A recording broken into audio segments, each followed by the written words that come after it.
estamos gravando. Continuam me vendo? Ok. Então tá, como nós estávamos falando, o que a gente está falando mesmo?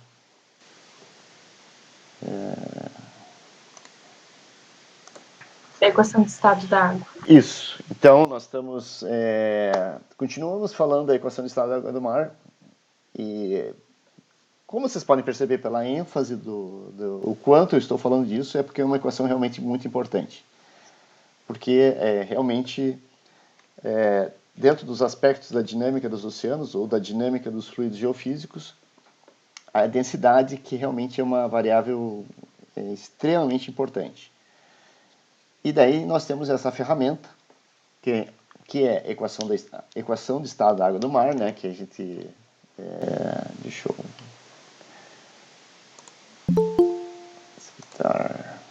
Cadê meu Google aqui?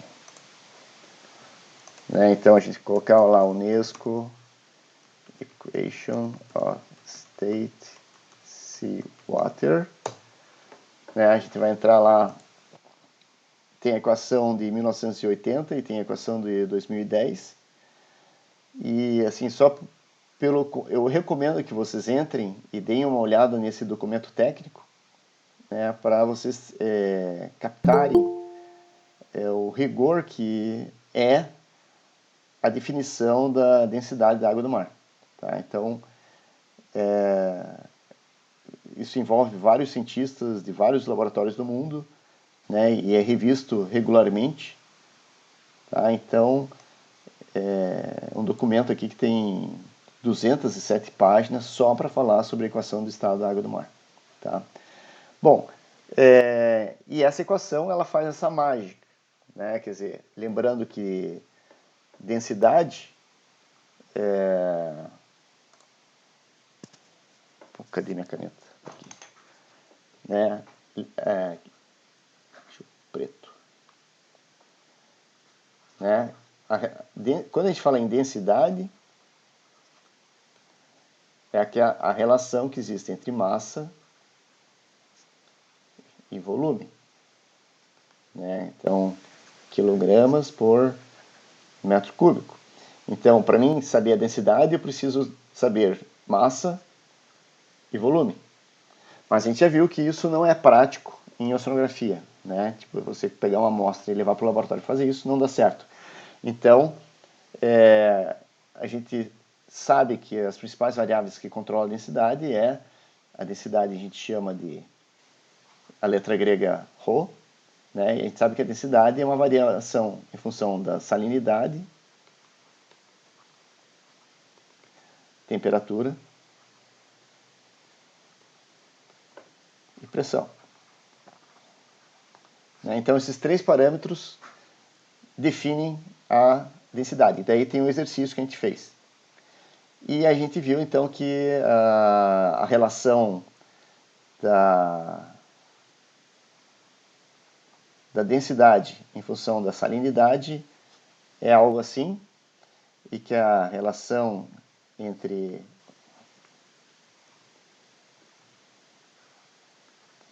a densidade e a temperatura é algo assim. Então, lá no vídeo explica bem, que a gente sabe que a função da variação da salinidade, da densidade em função da salinidade, isso aqui é em torno de 0,7, 0,8. E a variação da densidade em função da variação da temperatura, isso aqui é uma coisa em torno de 0,2. Tá? Então, esses dois aqui, essas duas quantidades aqui, a taxa de variação da densidade em função da variação da salinidade e a taxa de variação da densidade em função da temperatura, me diz o quão importante é cada variável. A pressão a gente não vai falar muito dela, porque a pressão em plataforma realmente não desempenha um papel importante. É principalmente salinidade e temperatura. Mas a gente está vendo aqui que uma variação relativa de uma unidade de sal produz uma variação da densidade de 0,7. enquanto que uma variação da temperatura de 1 grau de Celsius de temperatura cria uma variação média da ordem de menos 0,2. Né? Então a gente sabe que, com isso, a salinidade em plataformas continentais e estuários é a principal variável que determina a densidade da água. Né? Óbvio que tem exceções. Né? Se a gente for para uma plataforma que não tem entrada de água doce, a temperatura vai adquirir um papel mais importante. Mas, via de regra, quem realmente controla a distribuição da densidade em águas costeiras, né, em plataforma, principalmente a plataforma interna, é a salinidade. Porque a gente pode ter variações de algumas ordens, assim, tipo, a salinidade costeira pode variar de 25 a 30. Parece uma variação pequena, de 5 unidades de sal. Mas 5 vezes 0,7 vai dar uma variação de 3,5 kg por metro cúbico de densidade.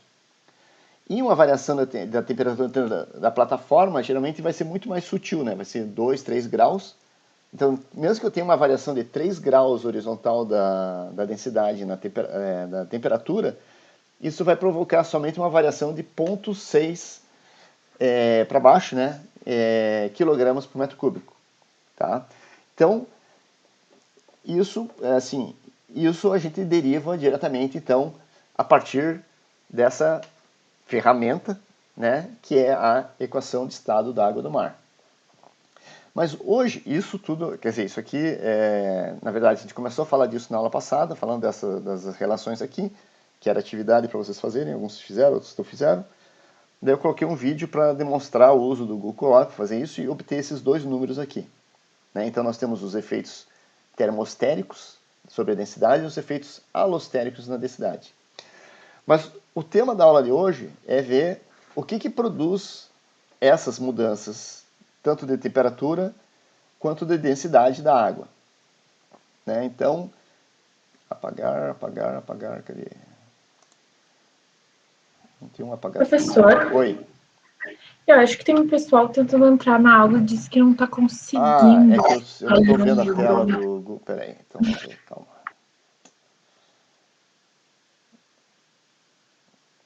Aqui. Aceitar. Eu não sei, alguém sabe como que desativa? Eu não sei porque eu tenho que dar autorização, eu não sei como que funciona aqui no Google aqui para. Aliás, a gente está usando o Google? Está usando o Google. Aceitar todos. Bom, ainda bem que eu estou gravando, né? Não vou precisar repetir o que eu estou falando agora. Depois eu vou colocar o vídeo lá no Ava, daí vocês podem. Quem entrou agora, depois vocês entram lá no vídeo, lá no AvaFurg, lá eu vou colocar o vídeo depois lá gravado. Tá? Mas voltando aqui aonde nós estávamos, né? Então só para o pessoal que entrou agora, né? Então, eita.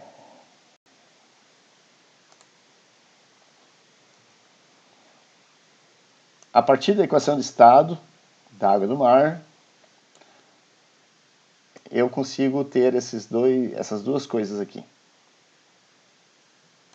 Tá? Então, só para quem entrou agora, mas só para enfatizar bastante. Então, eu tenho essa ferramenta, né, que é derivada lá nos laboratórios, lá na França, nos Estados Unidos. E a partir dessa equação, a partir dessa ferramenta, eu consigo achar esses dois números aqui, que são números muito importantes, porque eles nos fornecem a importância relativa da salinidade e da temperatura na variação da densidade. Se a gente for fazer uma análise em termos de oceanografia, né, não falar mais de oceanografia costeira, mas de oceanografia, a temperatura é mais importante do que a salinidade, porque nos oceanos a salinidade varia muito pouco e a temperatura varia mais do que a salinidade na geração de gradientes de densidade. Mas aqui a gente sabe que em águas costeiras nós vamos ter muitas variações muito grandes de salinidade, e uma variação da salinidade de uma unidade de salinidade produz uma variação muito maior da densidade do que a própria temperatura. Tá? Então, em águas costeiras, quem realmente controla o campo de densidade é a salinidade. Tá? E daí agora a gente vai começar a falar sobre o que é que pode causar as mudanças de temperatura e de salinidade. Que eu não sei apagar tudo do meu. Aqui, erase. Pronto, ótimo. Tá? Então, vamos colocar aqui, né? Vamos falar da salinidade primeiro. Salinidade. Né? Então, salinidade, concentrações de sais nos oceanos, né? Tem várias coisas interessantes da salinidade, que a proporção de sais é a mesma em todos os oceanos, que os íons mais importantes são os cloretos, e o sódio, e o potássio, e tem mais alguns outros, né? A gente sabe que a salinidade é principalmente cloreto de sódio, tanto é que a determinação antigamente da salinidade era por titulação dos cloretos, mas enfim, não interessa.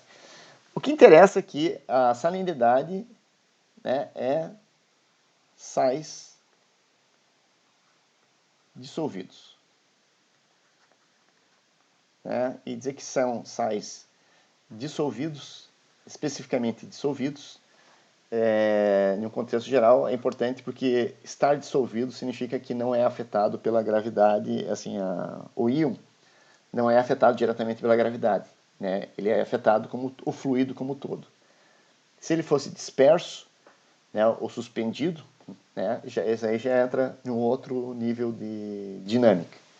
Né? Mas como os sais estão dissolvidos, é como se eles fizessem parte da solução. Quer dizer, eles são parte da solução, eles fazem parte do fluido. E uma coisa interessante é que se a gente pega aqui uma proveta, né, e põe aqui uma quantidade de sal, né, eu tenho aqui tem uma massa de sal, e essa massa de sal tem um volume, e se aqui dentro tem água, né, aqui dentro tem água, se eu coloco isso aqui dentro, o que vai acontecer é que nós estamos adicionando massa, mas o volume vai aumentar só um pouquinho em relação ao estado. Tá feio meu desenho aqui, né? Mas o volume final ele vai aumentar bem pouquinho em relação ao volume inicial, mas a massa vai aumentar muito mais. Né? Então é isso que Professor, Oi. Desculpa te interromper novamente. Era para por acaso a gente estar vendo a tua tela? Olha, vocês deviam estar vendo. Era para ver vocês estão vendo uma tela branca com eu desenhando dentro dela. Vocês não Que estão nem na vendo aula isso? passada? Não. Eita. Então vocês não viram nada que eu mostrei até agora. Não. Quer Ótimo. dizer, a gente já viu, né? Mas o bom é que eu estou gravando aqui, então vamos ver como que eu faço isso agora. Então,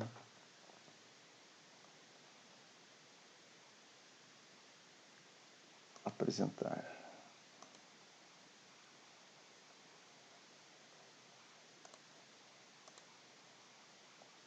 O que estão vendo agora? Tá começando a aparecer a tela. A gente tá vendo a tela do Meet. E agora? Agora a tela branca com os desenhos. Ah, tá. Tá, e antes vocês estavam vendo só a minha cara aqui. É. Então, ok. Por sorte nós estamos gravando, né? Estamos gravando? Estamos gravando. Daí eu não vou repetir. Daí eu vou pôr o filme lá, porque o filme está mostrando aqui a tela. Né? Daí vocês vão ver a tela.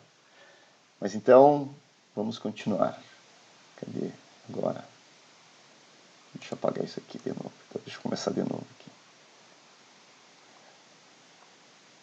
Tá, então, a gente está falando de salinidade, né, que é sais dissolvidos.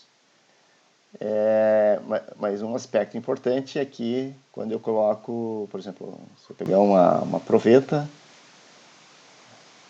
né, Daí aqui eu tenho uma quantidade de sal, né? Quer dizer, se eu tenho uma quantidade de uma massa de sal, eu tenho um volume de sal também, porque o volume e a massa são as duas propriedades inerentes da matéria. E aqui, digamos que eu tenho um volume, né, aqui de água. Daí se eu colocar isso aqui dentro, o que vai acontecer é que o volume vai aumentar um pouquinho, né? Estou colocando mais massa. Só que um aspecto interessante é que os íons que vão ficar dissociados aqui na água, né, eles vão fazer com que a massa aumente muito mais do que o volume. E aí eu vou ter realmente um aumento da densidade. Então é assim que funciona com a salinidade. Por exemplo, se eu fizesse um experimento com açúcar, se eu colocasse um volume de açúcar aqui dentro, o açúcar também vai ficar dissolvido, só que o açúcar ele não dissocia, né? As moléculas do açúcar elas continuam sendo moléculas de açúcar. Enquanto que quando eu coloco cloreto de sódio na água, eu vou ter o cloro de um lado e o sódio para o outro, vão ficar dissociados. Então quando eu coloco açúcar, eu também vou ter um aumento da densidade, mas muito menor do que o aumento causado pela presença de sais. Tá? Então a salinidade tem esse efeito importante. Então, e isso gera então que a variação da densidade em função da salinidade, isso aqui produz alguma coisa em torno de 0,7, 0,8 quilogramas por metro cúbico por PSU de sal. E quando a gente fala da temperatura, cadê? Aqui. E quando a gente fala da temperatura, né, e aqui então nós estamos falando que isso aqui é uma relação de massa. Nós estamos colocando massa no sistema. E a relação massa é a relação que existe entre soluto e solvente. E quando eu falo da temperatura, né, então se eu tenho aqui, isso aqui é um experimento também que um dia eu vou gravar para colocar em aula, mas se eu tenho aqui um volume, e aí eu coloco calor, né, de alguma forma eu coloco calor aqui, o que vai acontecer é que as moléculas vão se agitar mais, e o que vai ser representado pela temperatura, e quando elas agitam mais, elas vão aumentar o volume que elas necessitam. Né? Então você vai ter que, quando aumenta a temperatura, aumenta o volume, mas a massa fica a mesma. Né? E isso daí vai produzir, então, que a variação da densidade em função da temperatura, ela vai ser negativa da ordem 0,2 kg por metro cúbico por grau Celsius. Ou Kelvin, né? Tanto faz. Tá? Então, variações no campo da salinidade requerem variação nessa relação soluto-solvente. Né? É um balanço de massa.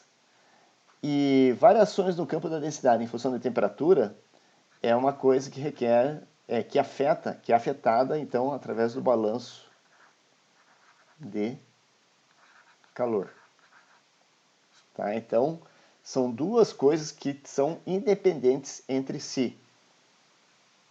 Tá? Há várias... isso é importante. Tá? Eu vou até apagar aqui. Erase. Tá? A variação da salinidade é independente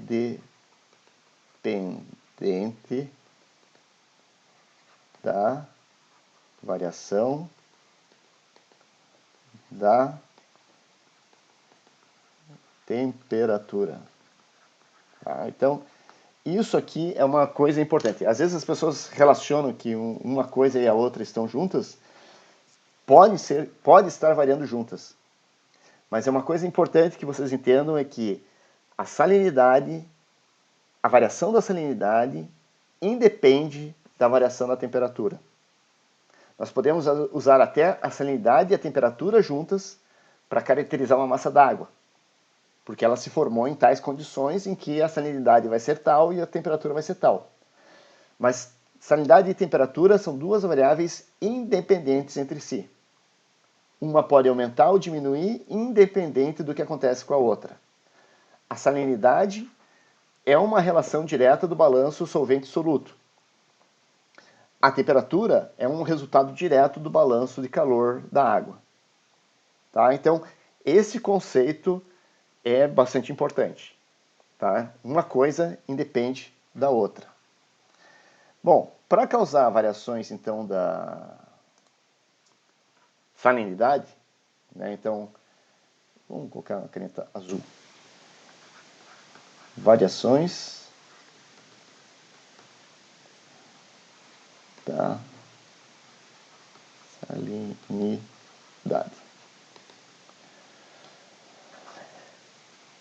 Bom, qual o processo, né? Quer dizer, vou enfatizar aqui, relação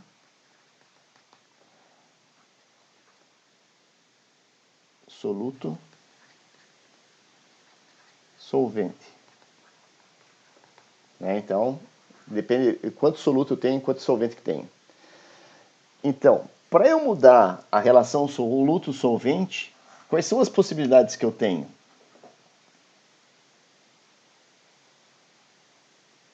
Né? Quer dizer, eu estou falando salinidade, mas salinidade é a relação que existe da quantidade de sal, que é o soluto, em relação à quantidade de água, que é o solvente.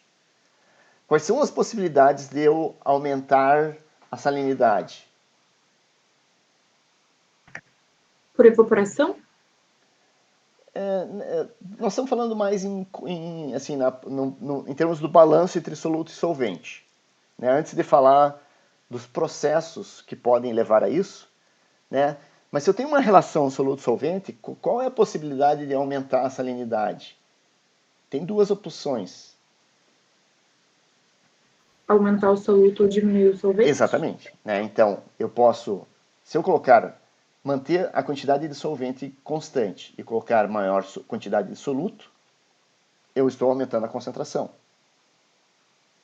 Né? Então, é o processo de, como o nome diz, né? Concentração. Eu posso aumentar o soluto ou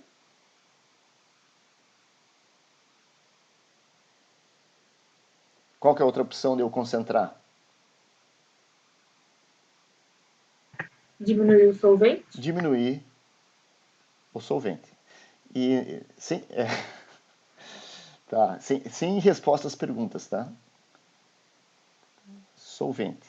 Né? Então, eu tenho aqui, são as opções de eu aumentar ou fazer com que aumente a concentração de sal. E o caminho oposto da concentração é o quê?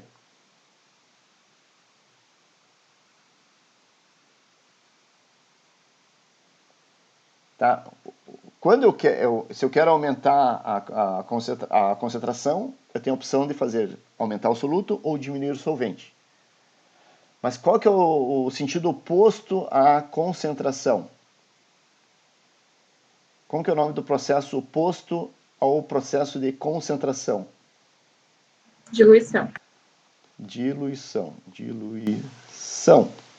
E a diluição é exatamente o oposto da concentração. Então eu posso remover o soluto ou aumentar o solvente. Tá? Então eu tenho esses dois aqui. Né? Eu tenho aqui a salinidade para ela variar. Ela pode variar por diluição ou ela pode variar por concentração. Mas para se chegar em uma salinidade a partir de A para uma salinidade B, eu tenho opções diferentes. Né? Então, aqui entra um outro aspecto que a gente colocar que a salinidade é conservativa.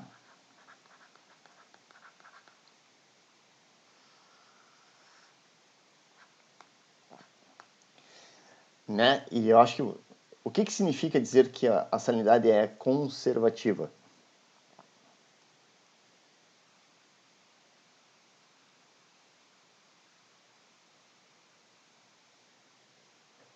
Obviamente que a resposta é que ela se conserva, né? Mas o que quer dizer isso? O que implica dizer que a salinidade é uma propriedade conservativa?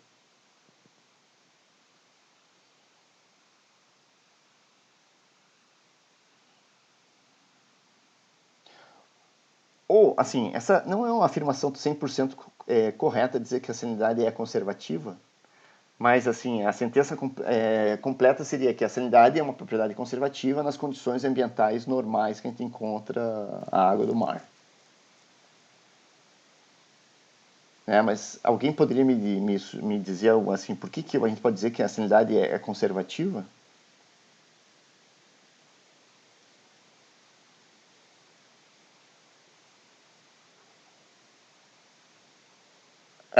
Tá bom, eu vou fazer uma pergunta assim.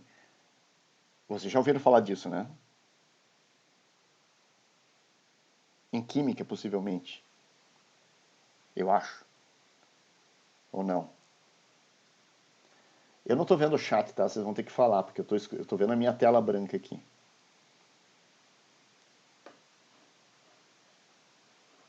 Deixa eu ver se eu tiro o Google de trás do meu chat. Não, não é porque é difícil de alterar, Larissa. É fácil de alterar a salinidade. Mas não é por causa disso que a gente diz que ela é conservativa. Ela é conservativa porque nenhum processo biológico ou químico nas condições ambientais mudam a quantidade de sal.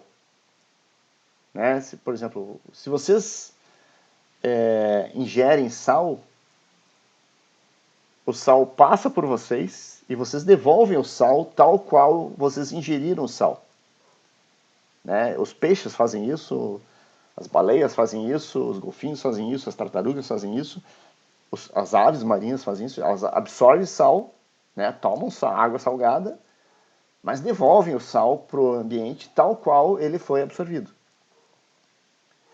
Já se você come um chocolate, você não vai devolver o chocolate tal qual você ingeriu o chocolate. Ele vai ser transformado em outra coisa. Então, isso significa que o chocolate é não conservativo. Ele vai mudar o estado dele. Né? Assim como acontece com várias outras coisas. A temperatura, a gente vai ver que ela é não conservativa.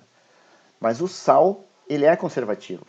Né? A única possibilidade do sal deixar de ser conservativo é quando nós chegarmos a condições próximas ao ponto de saturação de sal na água. Aí ele vai ter que sair da água porque ele vai estar em estado de saturação e nesse estado o sal vai precipitar. Né? Eu acho que a gente já chegou a comentar qual seria a concentração de sal para iniciar a precipitação de sal. Eu falei com vocês já alguma coisa a respeito disso? Eu não sei se eu falei para vocês ou lá, é porque eu dou uma disciplina de hidrodinâmica também para pós daí. Mas então vamos lá, assim, quanto vocês acham que tem que ser a salinidade para que o sal comece a entrar em estado de saturação na água? E aí o que vai acontecer? Não pode ter mais sal e o sal necessariamente precipita. Né? Vocês têm uma ideia de qual seria o valor para que inicie o processo de precipitação de sal da água do mar?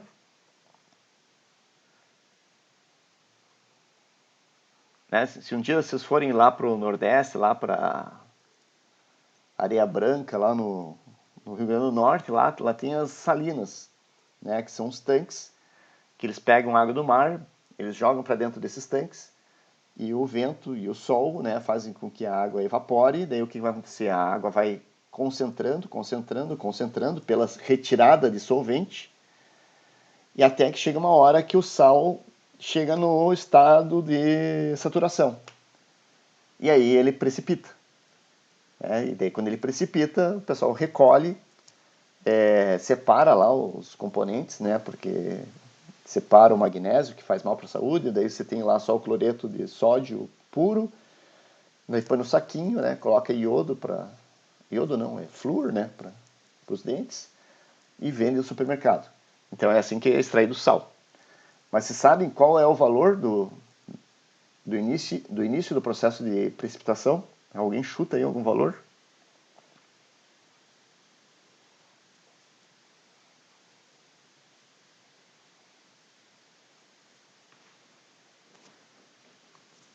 Ninguém chuta nenhum valor? 30? 25? 50? Ninguém está consultando o Google aí?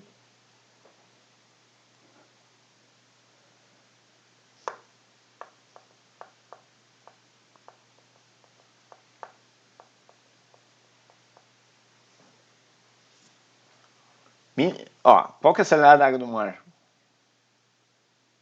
35. Bom, então, mesmo que vocês não saibam qual é o valor de saturação do sal na água, uma coisa nós podemos afirmar, que o ponto de saturação do sal na água é bem maior do que 35. Tá? Então, você tem que remover a água do mar bem mais para aumentar a concentração até que inicie o processo de saturação. E o valor da salinidade para iniciar o processo de precipitação é da ordem de... Cadê? Eu colocar aqui. Cadê onde está meu cursor? 300 PSU. Aliás, eu nem posso falar mais de PSU, porque a salinidade não é definida até esse nível.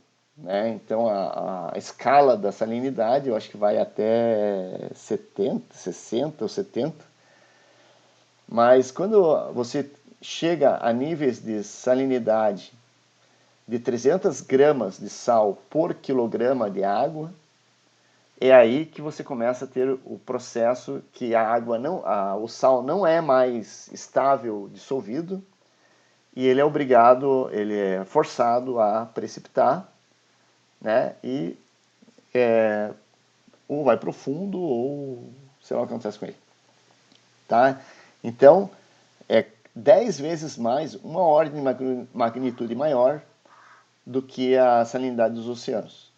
Né? Então, a salinidade dos oceanos é 35. Para que o sal deixe a água por precipitação, e aí assim, um processo não conservativo, a salinidade teria que ser da ordem de 300. Né? Isso ocorre, por exemplo, pode ocorrer em alguns lugares na natureza. Né? Alguém imagina algum lugar que isso possa ocorrer? Aonde, em algum lugar em que a salinidade possa chegar acima de 300?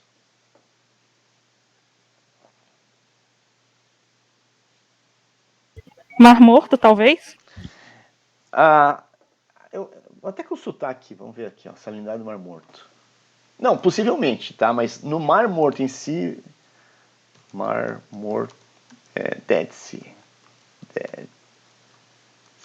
Salinity. Ó, eu consultei aqui a salinidade do Mar Morto.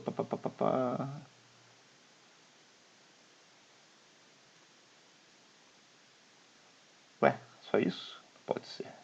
Wikipedia. Aquelas coisas que eu sempre escutei, mas eu nunca consultei só para saber a salinidade do Mar Morto. Porra, não tem aqui um valor.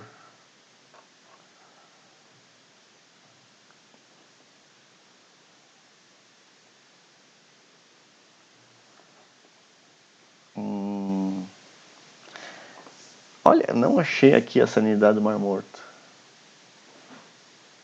Ah, será que é isso aqui?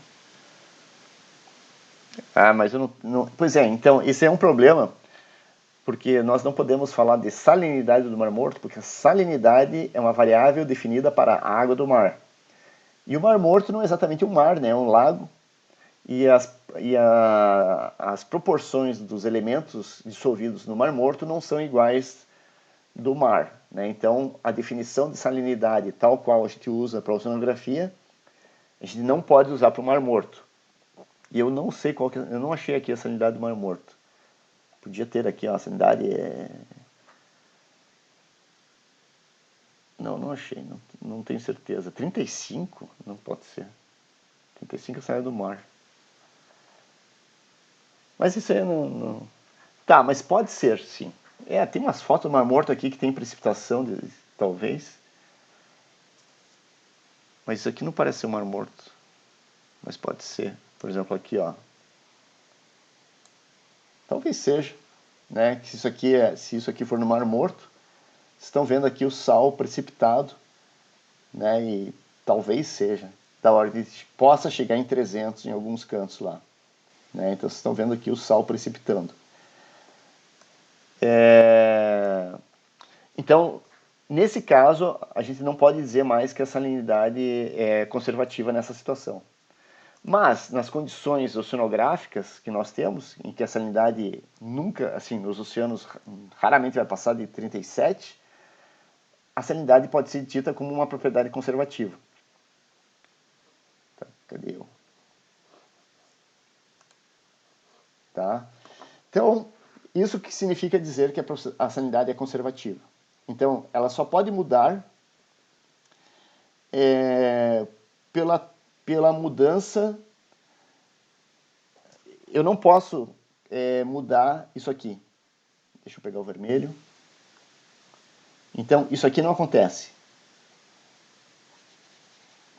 Nem isso aqui. Então, a única possibilidade de eu alterar a salinidade, e assim eu estou alterando, então eu não estou dizendo que ela, eu não estou destruindo a salinidade, ela não está saindo, ela não está sendo destruída, ela simplesmente está mudando em concentração de diluição por câmbio da quantidade de solvente. Então eu posso adicionar solvente ou posso remover solvente, mas eu não posso pôr sal nem tirar sal. Tá? Então, isso aqui, aí a gente tem que ver nos oceanos, né, e especificamente nas áreas costeiras, de que maneira que eu posso pôr ou tirar solvente da água. Tá? Então, só para recapitular aqui, então, variações do campo da salinidade, tá? Ela é uma resposta direta da relação soluto-solvente. O soluto, o sal, para as condições ambientais predominantes, é uma propriedade conservativa. Ela não faz parte dos processos biológicos, né? Os organismos absorvem sal e eliminam sal na mesma proporção que eles absorvem. Então o sal está ali e vai continuar ali. Ele é não conservativo em condições específicas, né? Aliás, eu esqueci de falar, mas o Mar Morto, então, isso pode estar acontecendo, mas lá é um pouco diferente. Mas, por exemplo, em apicuns, em mangues, né? Em poças de marés, em áreas, costões rochosos, e, por exemplo, no Rift Valley, na África, também são ambientes que ocorre a evaporação, quer dizer, a água fica empoçada, né, capturada em uma poça, e daí quando a maré baixa, né, quando a maré baixa, aquela água fica empoçada e durante o dia a água evapora e você pode ter então a precipitação de sal nesses ambientes. É o Mar Morto também, mas em apicuns, em poças de maré, em costões rochosos, né, isso pode acontecer também. Então, nós vamos ter que os únicos processos que vão poder mudar a salinidade é por acreção ou remoção do solvente. E quando a gente fala acreção e remoção de solvente, né, o solvente, quando a gente fala, é a água. Vou apagar essas coisas aqui.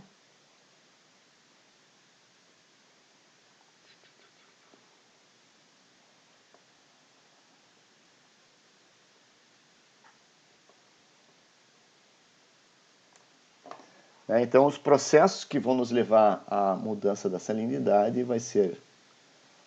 Vou mudar de cor, pegar um verde agora. Eu posso colocar adição de solvente e tem também os processos de remoção de solvente. Bom, obviamente que o solvente é água, né? Água.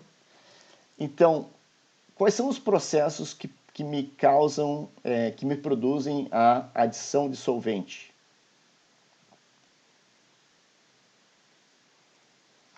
Na água do mar, em qualquer lugar.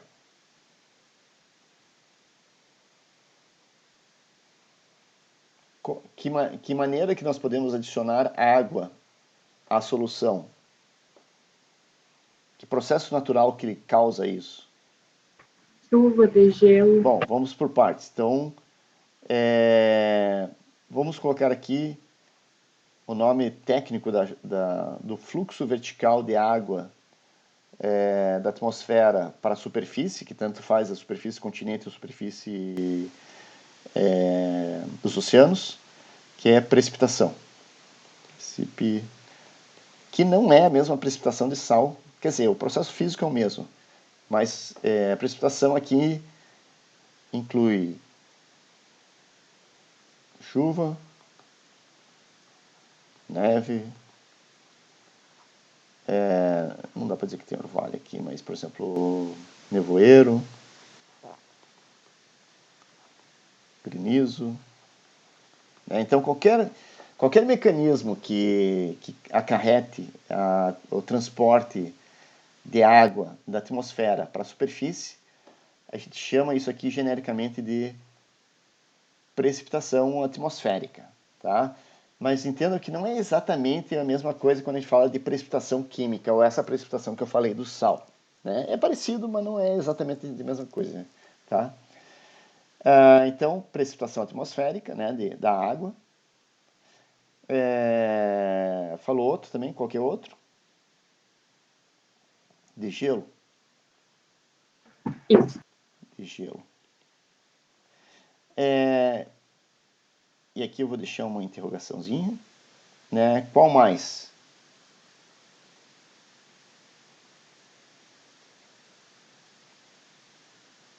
Carga fluvial.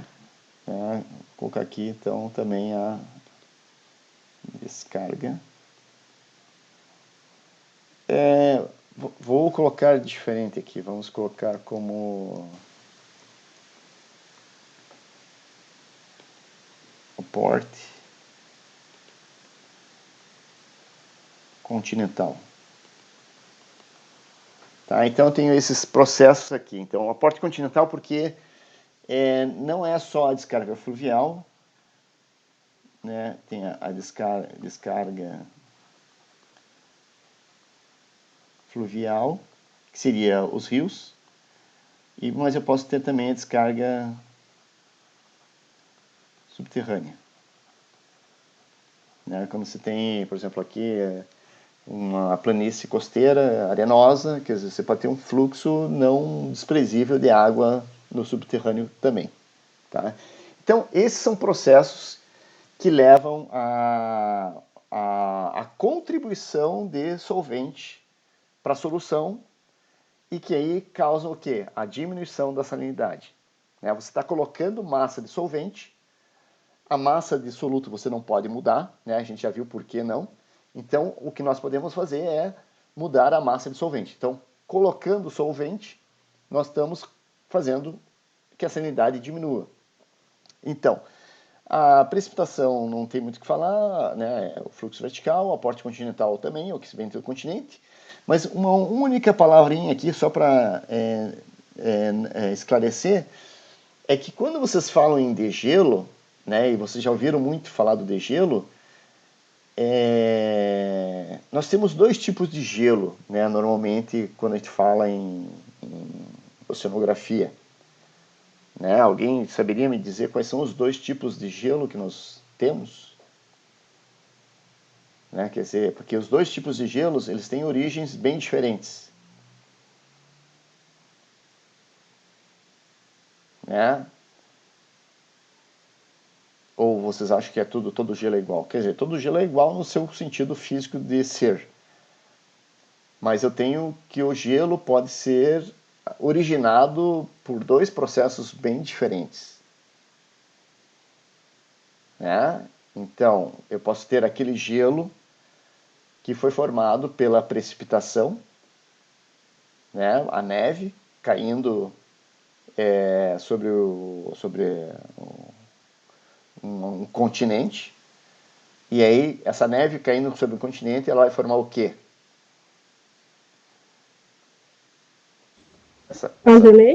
Essa vai formar os glaciais, né? Glaciais, geleiras, glaciais. E, por exemplo, em cima da Antártica, né? Aquele gelo que tem em cima da Antártica como que chegou lá? Chegou através da precipitação atmosférica. Mas nós temos um outro gelo também, que é bastante importante em regiões de altas latitudes, que é formado quando? Quando a água do mar congela. E quando a água do mar congela, forma o quê? Como que é o nome daquela estrutura em forma de placas?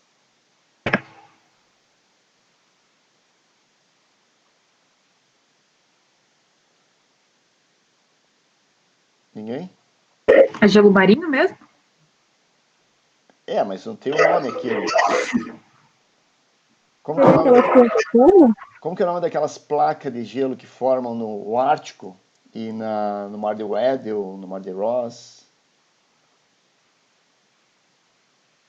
Polínia?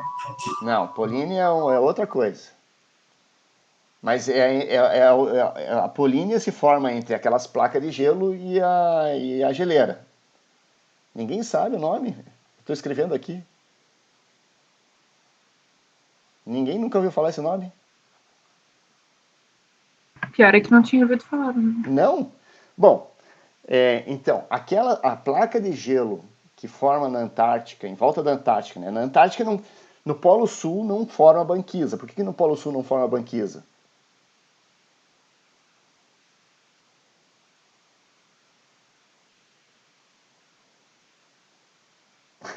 Hein, gente? Essa é uma pegadinha. Por que no Polo Sul não forma banquisa?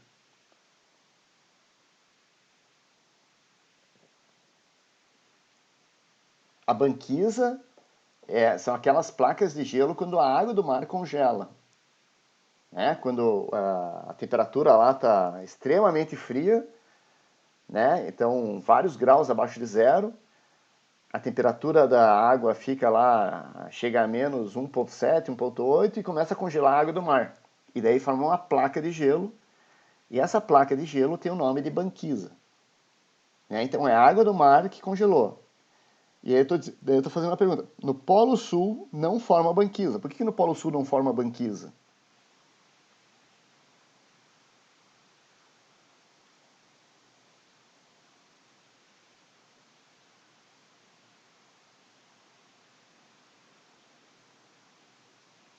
Aonde que fica o Polo Sul?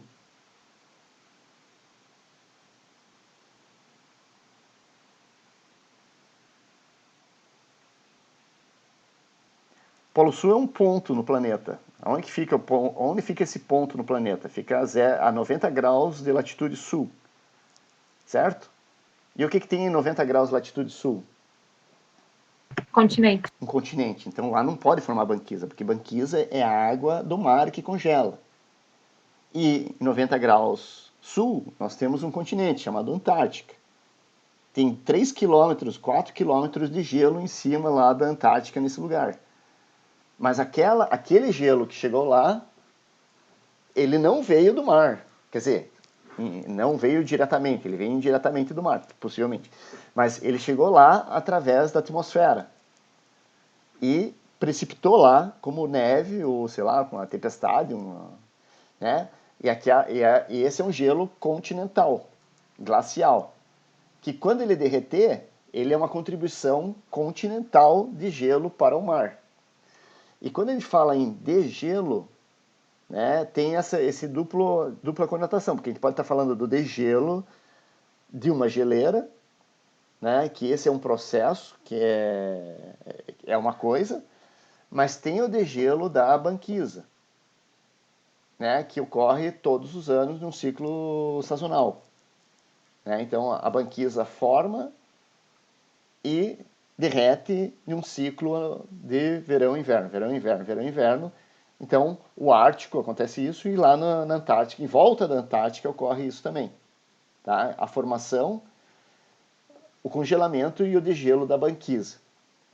Então quando a gente fala em congelamento e degelo, nós estamos nos referindo principalmente a esse fluxo de água que forma a banquisa.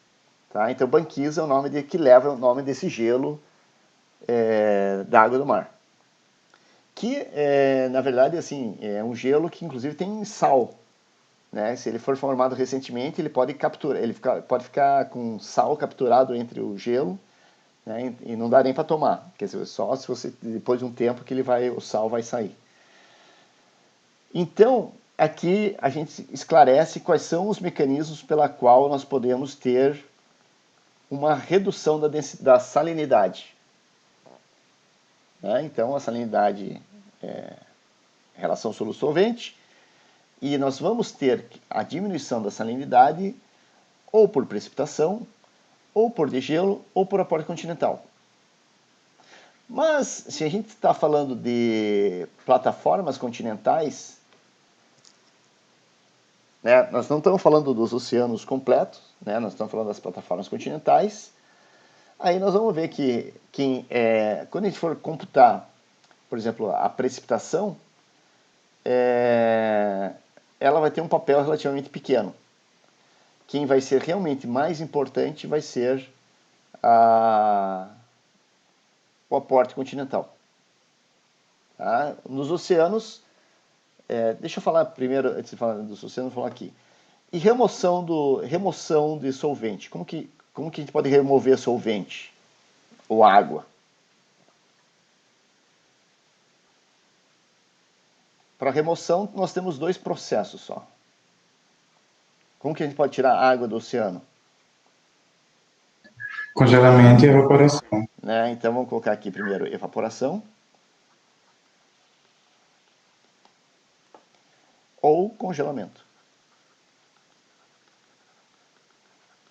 E lembre-se, né, que quando a gente fala desse congelamento aqui, é a formação da banquisa. Né? Isso aqui, esse gelo aqui que forma os icebergs. Tá? Então, um iceberg é formado por a quebra de um glacial.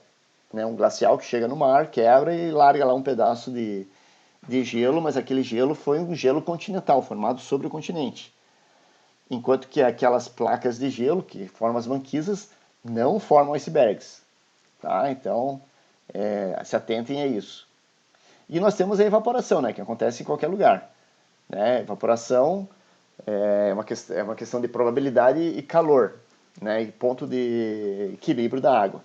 Então a água sempre está evaporando, mesmo a 0 graus, mesmo a menos 2 graus, a água evapora, só que numa taxa muito pequena.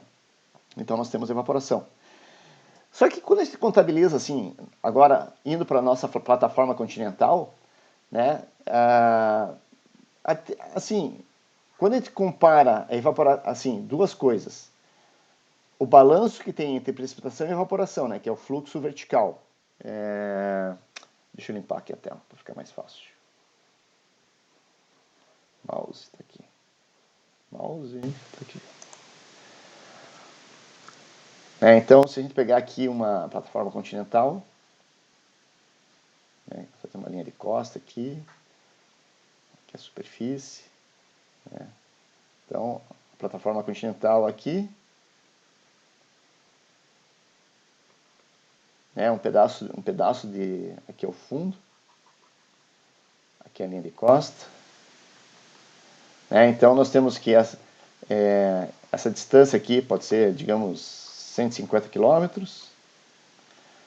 Essa distância aqui seria mais ou menos quanto lembra da nossa escala de plataforma? Qual seria uma escala de distância de plataforma continental?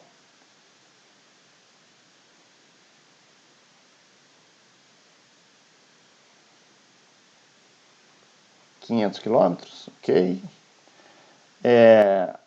Aqui nós temos a profundidade aqui, quebra de plataforma mais ou menos 200 metros. Né? E aqui, então nós temos, essa aqui é a plataforma continental. Então nós temos aqui a precipitação, a evaporação, e nós temos o aporte continental aqui, os rios chegando aqui.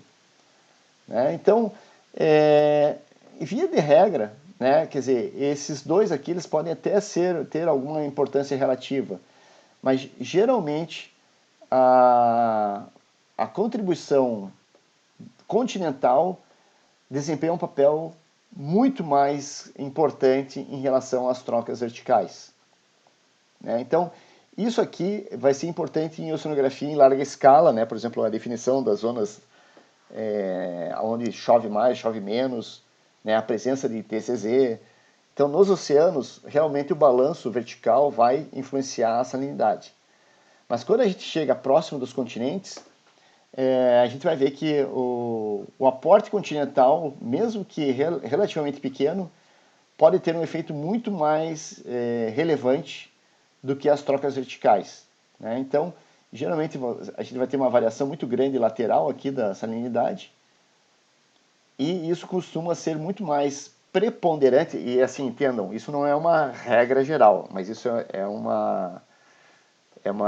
assim, não é exatamente uma regra geral, mas assim, com exceções.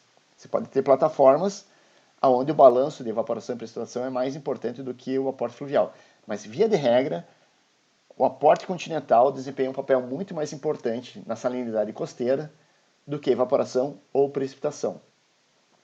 Então, quando você tem aqui uma salinidade de, por exemplo, 20, digamos aqui você tem uma isolina de 20, né? O que representa essa isolina de 20 aqui? Ela está representando um processo de... E aqui, digamos que tem a isolina de 30, e aqui outra mais. Então, se eu tenho uma água aqui de 20 ou de 30 aqui na zona costeira, o que está causando essa água de 20 ou 30 aqui? Hein, gente? De toda essa história que eu contei aí do sal e não sei o quê, mas assim, aqui eu tenho uma plataforma continental e aqui eu fiz um levantamento oceanográfico e aqui eu encontrei salinidade de 20 na plataforma continental. Né? Então, lá no oceano a salinidade vai ser 35, mais ou menos. O que está acontecendo aqui na plataforma? O que está acontecendo aqui próximo da costa?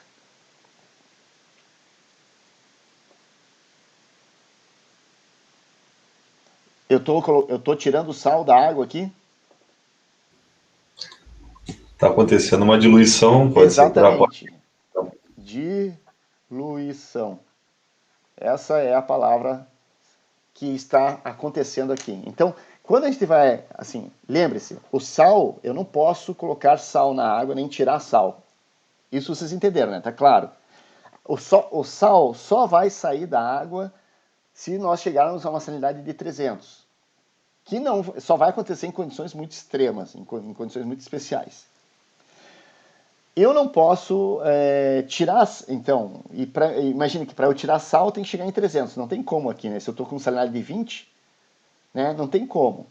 Então, a única possibilidade da salinidade aqui ser menor, cadê?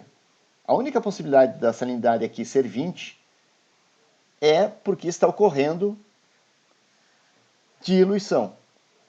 Pode estar ocorrendo um pouco de precipitação, evaporação, pode estar ocorrendo um pouco também, mas esses processos aqui não são relevantes, quer dizer, na maior parte dos casos.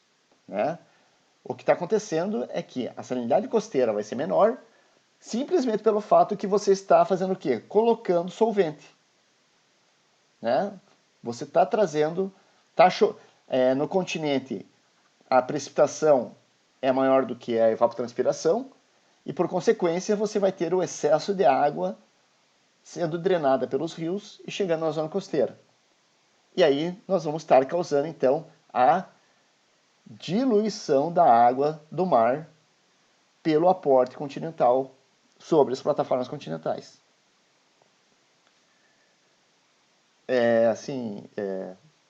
Tá claro isso? Assim, é porque é um processo, assim, me soa bastante óbvio, né? Mas lembre-se lá, quando eu falei que você tinha uma amostra e que tinha uma salinidade tanto, e a partir daí nós podemos dizer quanto tem de água doce, quanto tem de água salgada naquela amostra, se baseia exatamente nessa questão de que a salinidade é uma propriedade conservativa. E que ela não pode entrar e ela não pode sair se não for por um processo no caso de precipitação do sal, que não vai acontecer. Aliás, a água doce, ela traz um pouquinho de sal, mas a quantidade é tão ridícula, tão pequena, que isso não contabiliza nada na mudança do sal aqui costeiro. Tá? Então, por exemplo, para vocês terem ideia, a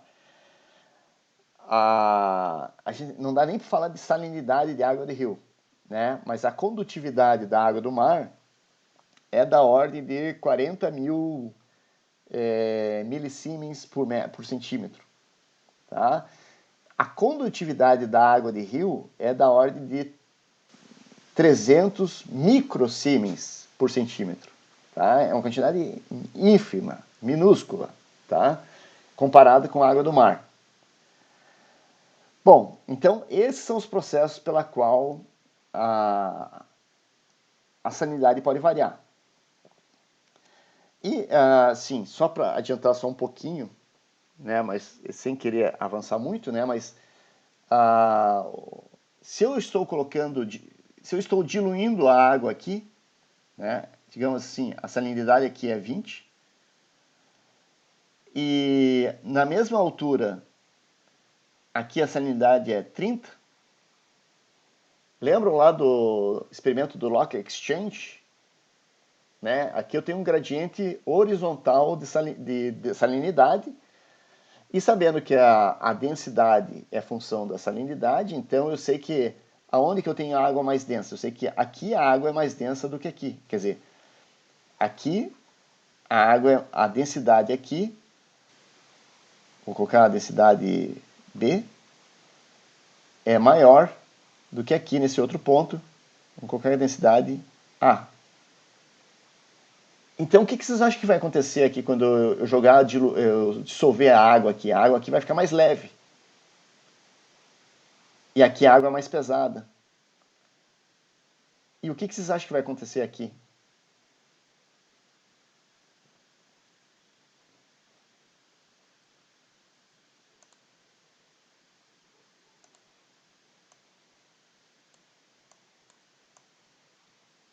Então, eu estou diluindo a água costeira, né?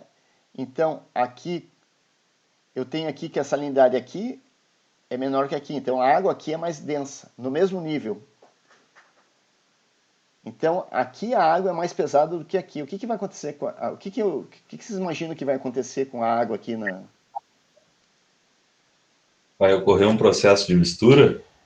Antes de correr o processo de mistura, aliás, eu estou fazendo um experimento aqui para mostrar para vocês o negócio de mistura, mas lembra do filminho que eu mostrei na aula passada? Eu acho que foi na aula passada que eu mostrei um filminho, né? Ou na outra aula, que tinha uma água azul e uma água amarela, que o cara tira o... Tá ok, não vamos forçar só para vocês lembrarem, né? Já que a gente tem esse recurso aqui, YouTube Lock Exchange.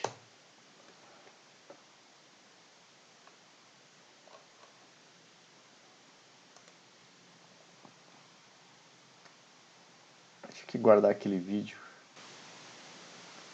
Na verdade eu tenho guardado, mas não sei em algum canto. Isso aqui é um experimento matemático para fazer o Lock Exchange, mas isso aqui é um modelo numérico.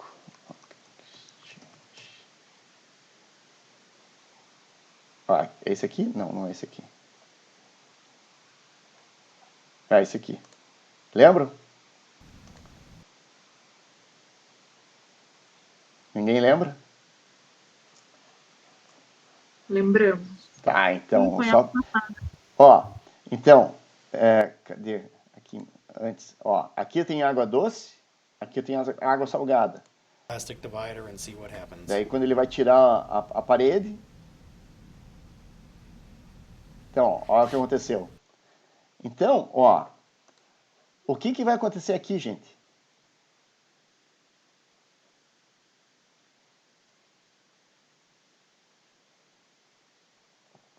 Aqui eu tenho água doce, ou menos salgada, e aqui eu tenho água mais salgada. Vai ficar um gradiente vertical de salinidade. Mas o que vai acontecer aqui é que aqui tem uma força empurrando a água para fora. Isso a gente vai descrever melhor também futuramente, mas aqui eu tenho uma força empurrando a água para fora e aqui eu tenho uma força empurrando a água para dentro. Tá? Então, o que está acontecendo aqui nesse experimento aqui, ó, eu tenho um gradiente de salinidade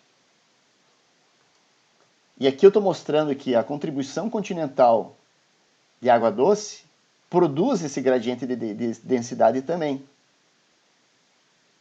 Então, a salinidade aqui, por ser menor que a salinidade aqui, isso cria um gradiente de pressão baroclínico e uma força que faz com que a água vai se mover desse jeito na plataforma continental.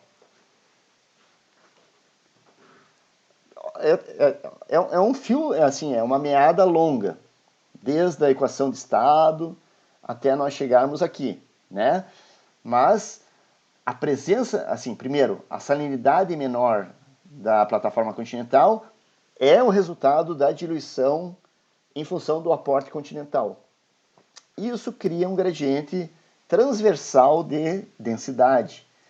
E esse gradiente vai induzir o movimento das correntes, gerando um padrão como esse. Dá para seguir o raciocínio? Não, assim, são várias peças, né? Mas o importante é que esse efeito da diluição da água costeira é um agente atuante na dinâmica da plataforma. Tá? E muito importante. Não é pouco importante, é muito importante. Né? Então, quase toda a plataforma continental do mundo recebe um aporte de água doce. Quase toda a plataforma, e toda a plataforma que receber um aporte de água doce, ela vai estar sujeita a criar um gradiente transversal de densidade que vai gerar uma componente de movimento na circulação. A tendência é trazer a água mais densa, salgada, para a zona costeira, assim como pegar a água menos densa que está na superfície e empurrar para fora. Ok? Tá razoavelmente claro isso para vocês? Querem fazer alguma dúvida que vocês queiram perguntar antes de eu falar da temperatura? Tudo certo até agora. Ficou bem tranquilo. Ok. Não é uma coisa muito complicada, né? Nós estamos vendo a coisa conceitualmente, né? Então, cadê vocês? Estou tentando achar vocês aqui. Tá aqui. Tá, então, não é tão difícil assim, mas assim primeiro, água salgada é diluída. Precipitação e evaporação, estou falando de plataforma continental, né? Não estou falando dos oceanos. A água costeira é diluída pelo aporte continental. Precipitação e evaporação desempenham um papel pouco importante. E essa diluição causa o gradiente transversal do campo de densidade e a variação do campo de densidade vai criar um gradiente baroclínico que vai induzir a circulação transversal. Tá? Bom, agora vamos falar do outro, né? E lembrando, né, que salinidade é independente da temperatura. Então vamos falar agora da temperatura. Então, sal é relação soluto-solvente. Então, se você tem mais solvente, tem menos solvente, isso muda a salinidade, que no caso a gente ou coloca ou tira água, né? Já que o sal a gente não pode mexer. E calor, o que é, assim, temperatura, né? Temperatura que a gente mede em graus Celsius, né? Ou Kelvin. O que é exatamente temperatura?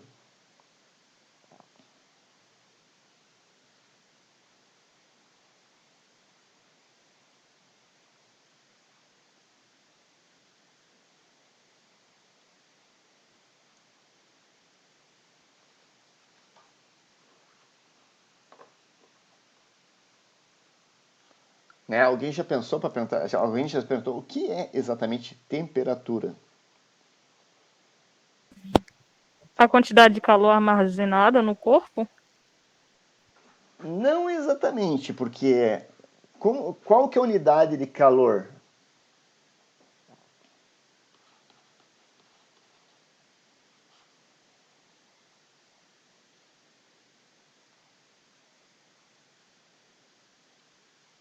Hein? Quando a gente mede calor,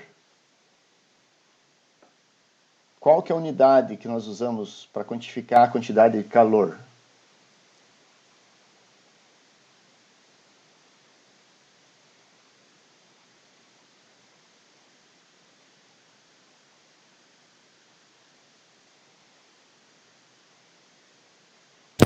A caloria? Não, caloria pode ser, mas a Letiele escreveu aqui, no Sistema Internacional de Unidades, é Joule. Caloria no sistema, aquele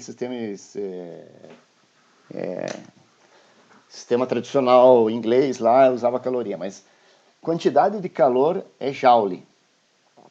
Né? Então, que também é unidade de trabalho, mas calor a gente quantifica em joules. Então, se eu quero saber a quantidade de calor que eu tenho em um corpo, eu tenho que saber a massa do corpo e vou quantificar o calor em joules. Mas e a temperatura? O que é exatamente a temperatura? Então, temperatura não é calor.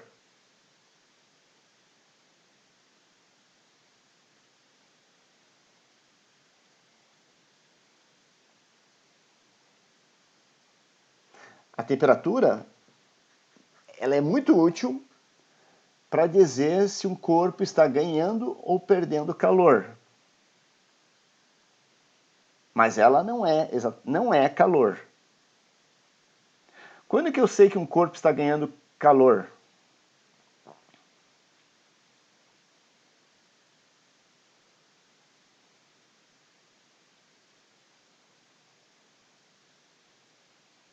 Quando a temperatura sobe.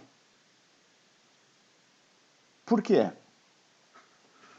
Porque a temperatura subindo me indica que um corpo está ganhando calor.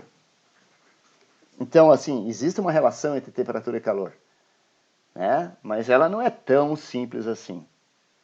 Então, eu coloco a temperatura na água, ela está, digamos, 20 graus Celsius. Depois eu coloco novamente o termômetro e ela está a 25 graus Celsius. Significa que a água ganhou calor. Mas por que a temperatura está me indicando essa mudança de calor na água?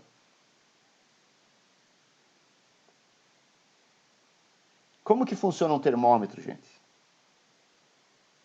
Um termômetro, digamos assim, dos antigos lá.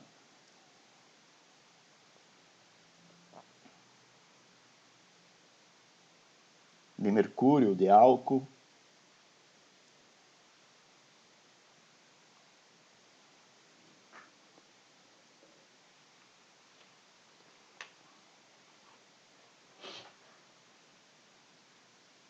Qual que é o princípio do funcionamento de um termômetro?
tentando copiar uma imagem para cá, mas não sei como copia.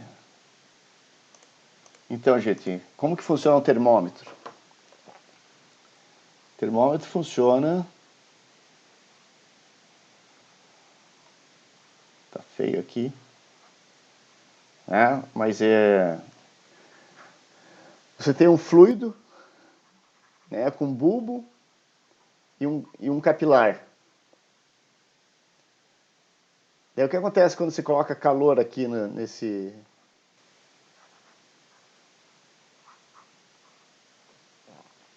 O que vai acontecer com os átomos aqui, né? Se isso aqui for mercúrio, ou com as moléculas de álcool que tem aqui, quando você fornece calor aqui no termômetro? As moléculas vão se agitar, fazendo com que esse líquido pareça que se expandiu. Não vai aparecer, ele vai de fato expandir. Ok, desculpa. Né? Então, assim, se você colocar calor aqui, é a mesma coisa que da densidade, né? Tipo, você está aumentando, a massa continua a mesma, mas o volume vai aumentar. Ele vai vir para cá. E ao contrário, né? Se você remover calor,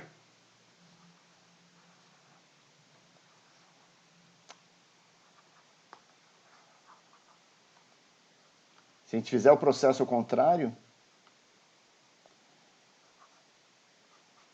de tirar calor, transferir calor, né? O que vai acontecer é que o termômetro vai baixar, ele vai voltar para cá e vai ficar aqui embaixo. E aqui então eu tenho uma marcação. Bom, algum tempo atrás alguém fez um experimento como esse e colocou aqui uma tina com gelo, né, e colocou aqui um termômetro. E quando o gelo estava derretendo, né, ele foi lá e fez uma marquinha aqui no termômetro. Falou aqui, ó. Depois ele colocou essa tina no fogo, né, e a água entrou em ebulição. Ele colocou o termômetro lá e viu que estava aqui a marquinha. E daí o que ele fez? Ele pegou e dividiu aqui em 100 unidades. E daí ele sabe que se a água estiver aqui, ela está no ponto de congelamento. E se o termômetro colocar na água e o termômetro estiver aqui, significa que está no ponto de ebulição. E essa distância entre um e o outro, ele dividiu em 100 graus, e assim o tal do Celsius criou a escala centígrada da temperatura, que não diz a quantidade de calor que tem na água, porque vai depender da quantidade de massa de água que você tem. Mas vai ser muito útil para indicar que se a água está ganhando ou perdendo calor. Ok? Então, temperatura, ela mede assim, o que ela mede? Ela mede o estado de agitação das moléculas de um fluido. E como que isso vai se comportar dentro de um capilar. Vai subir e vai descer. Mas, se esse nosso tubo capilar estiver graduado, né, em alguma escala de temperatura, isso vai nos fornecer o quanto de calor aquela substância está ganhando ou está perdendo. Tá? Então a temperatura não é quem diz quanto calor tem, mas sim a temperatura e a massa, e eu vou ter que ter também uma outra variável chamada calor específico da substância para poder converter então as unidades de uma relação, uma equação também, tal qual a equação do estado da água do mar. Então, aí nós vamos falar então que a água pode aumentar. Aliás, e outra coisa importante é que o calor, ao contrário da salinidade,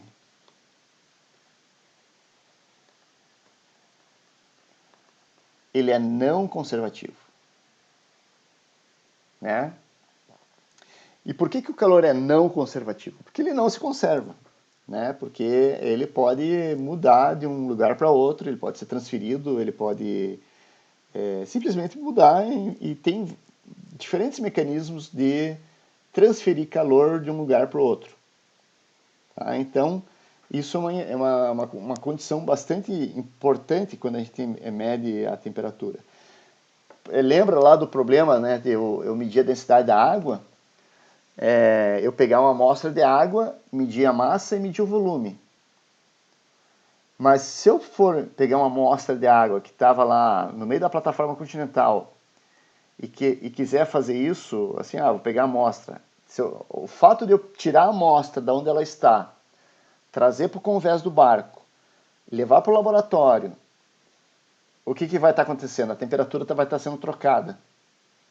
E eu não vou medir a temperatura da água no local, eu vou estar medindo a temperatura no laboratório, que não necessariamente vai ser a temperatura do local de onde ela foi coletada. A salinidade não tem problema.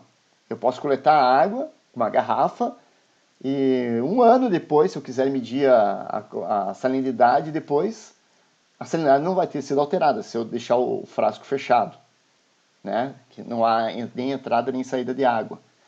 Então a salinidade não vai ter nenhum problema. Eu medi ela anos depois que eu coletei a amostra. Já a temperatura não. A temperatura eu vou pegar uma amostra, vou deixar ela aqui, ela vai estar trocando calor com o ambiente. Então esse é um problema sério da medição da temperatura. Eu tenho que fazer a medição da temperatura aonde a água está. Né? Eu não posso fazer uma medição a posteriori. Né? Então tem várias técnicas, né? Por exemplo, antigamente se utilizava garrafa com termômetro de inversão, né? Mas hoje não precisa mais porque nós temos o CTD que faz esse serviço para nós. Tá? Então, o problema da temperatura é que ela é não conservativa. E o calor,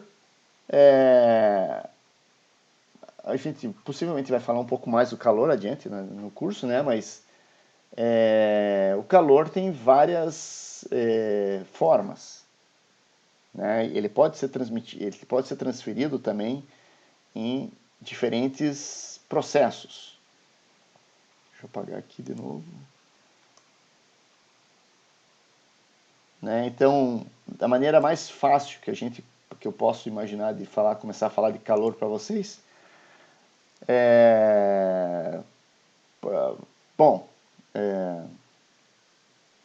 da onde que surge o calor aqui para movimentar o ciclo hidrológico na Terra?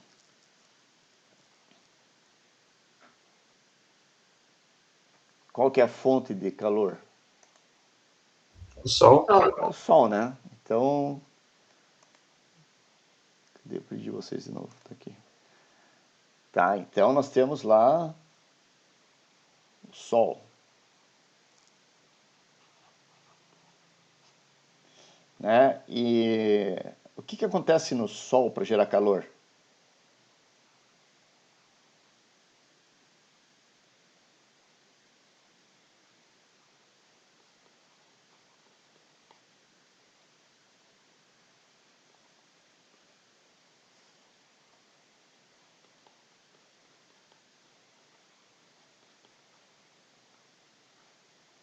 Então, nós temos que lá no Sol, 2 átomos de hidrogênio se fundem.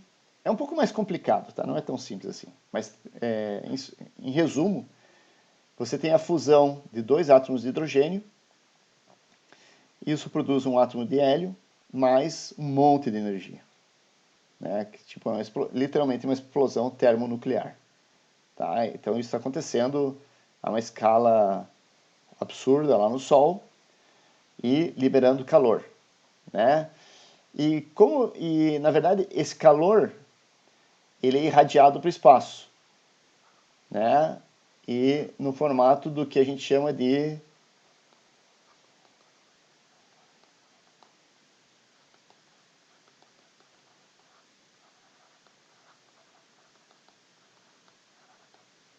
radiação eletromagnética. Né? Então, e aí tem alguns aspectos importantes, né? Por exemplo, nós temos a lei de Planck, que diz que como que é o espectro eletromagnético de um corpo a uma determinada temperatura, E aí diz que, né, que o Sol, a temperatura de 5.000 Kelvin, né, que é a temperatura na superfície do Sol, ele vai emitir um espectro eletromagnético. Vamos usar a internet aqui, né? Espectro Solar Spectrum.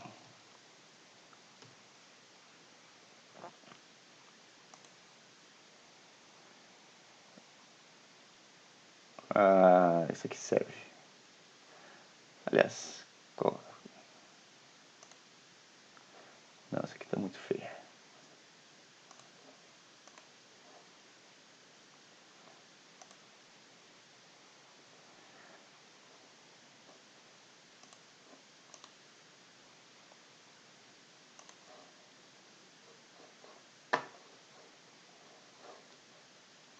O mouse desaparece aqui.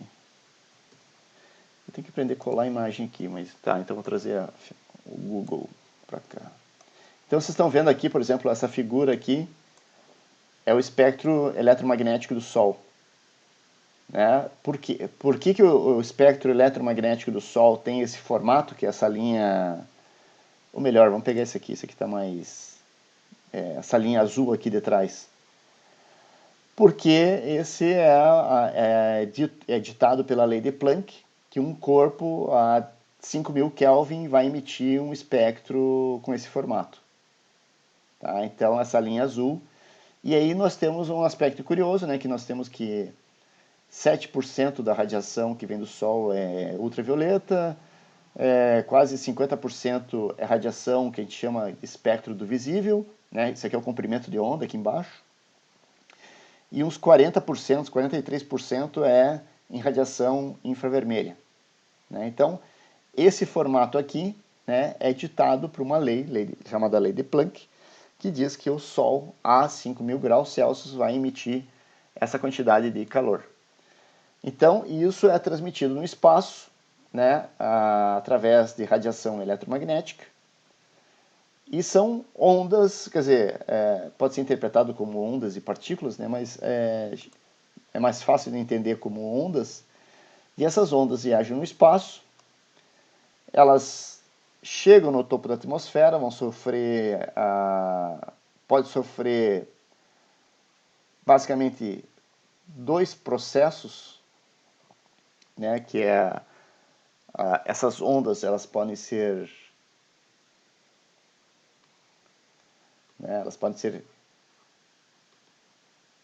refletidas, né, e a onda refletida é igual a onda refletida é igual à onda incidente, não muda a característica da onda. Então, a radiação que chega, reflete, ela simplesmente volta para o espaço e nada mais.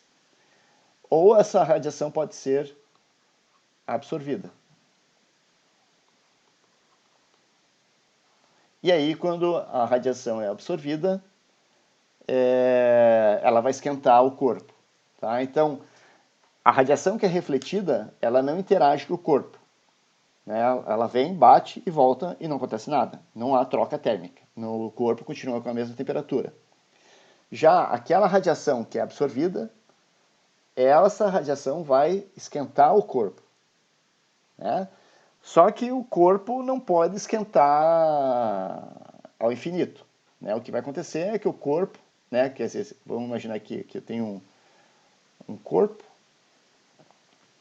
Então, se eu tenho uma radiação que chega e a mesma quantidade de radiação é refletida, né, óbvio que está errado no meu desenho aqui, não vai mudar a temperatura do corpo. Mas se o que está acontecendo aqui é que a radiação que chega, uma parte dela é refletida e uma parte dela é absorvida pelo corpo, aí o que vai acontecer é que a quantidade de calor do corpo vai aumentar. E, obviamente, então, eu posso medir isso aqui através da temperatura, né, porque a temperatura vai aumentar. Só que, se absorver calor, o que vai acontecer é que o corpo vai aumentar a temperatura, mas vai chegar uma hora que ele vai mandar calor embora de volta. E quando acontecer isso, né, a quantidade de calor que entra é igual à quantidade de calor que sai, em termos de energia, né, nós dizemos que o corpo entrou em equilíbrio radiativo.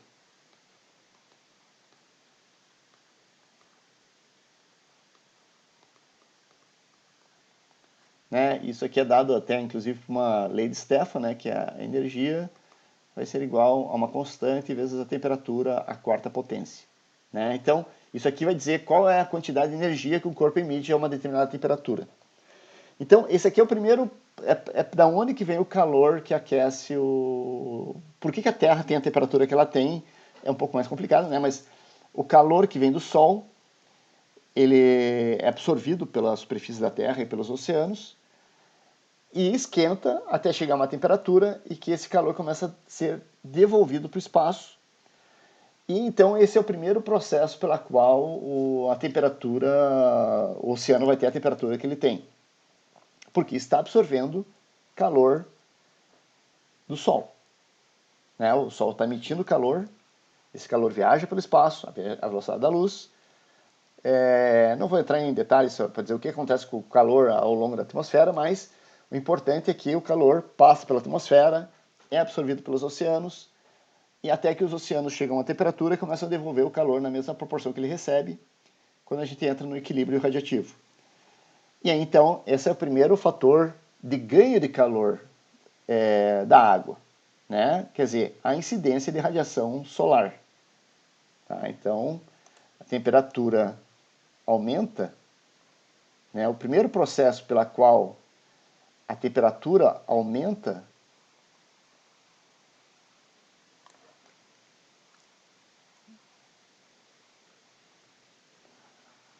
vou colocar aqui, temperatura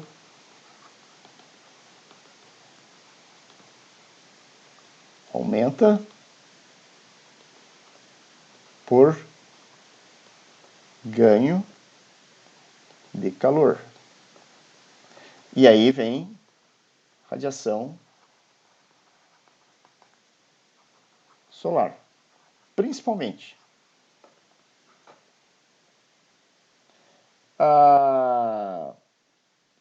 E o caso contrário, acho que vai ficar mais fácil explicar assim.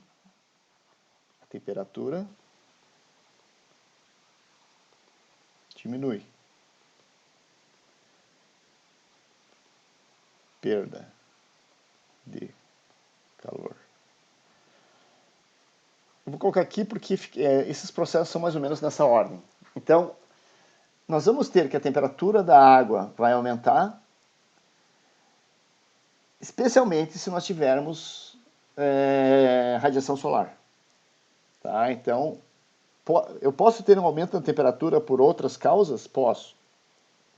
Por exemplo, se eu tiver atividade vulcânica, né, e tiver, por exemplo, uma fenda lá, uma fumarola oceânica lá no meio de uma dorsal oceânica, lá vai ter ganho de calor por outra causa que não seja radiação solar. No caso, vai ser a lava sendo expelida lá na dorsal atlântica e a condução térmica, né, da lava para a água vai fazer com que a água ganhe temperatura. Né? Mas vai acontecer isso localmente. Então, de maneira geral, a água só ganha calor através da radiação solar. Então, e também na superfície.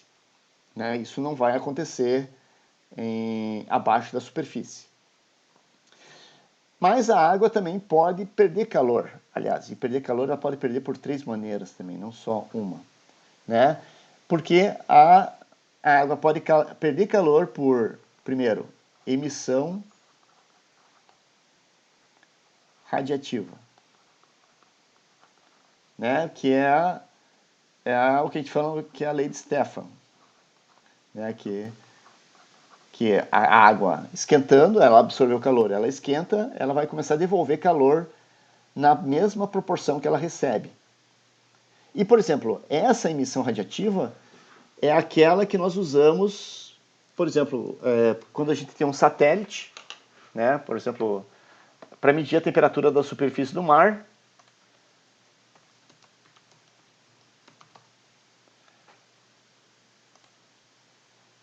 né? Se a gente pega uma imagem de... Putz, a gente quer pegar uma imagem no que aparece aqui, imagem.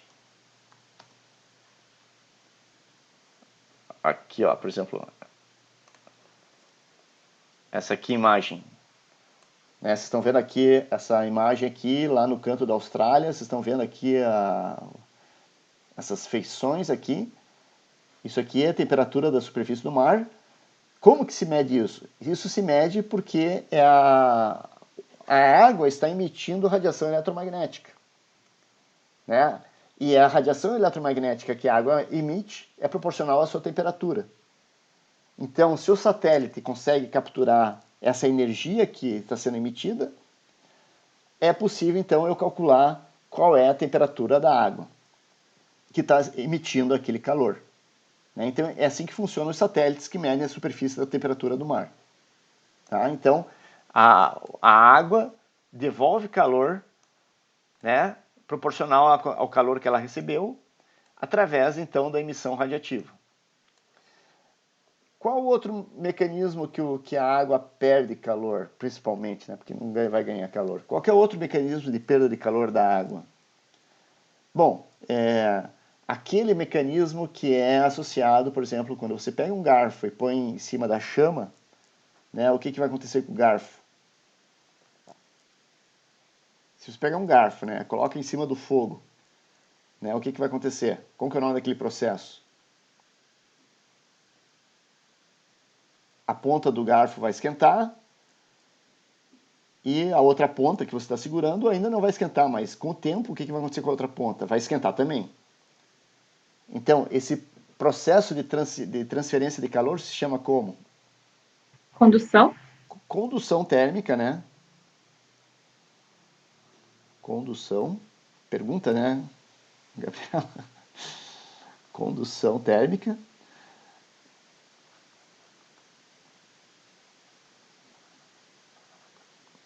Mas o nome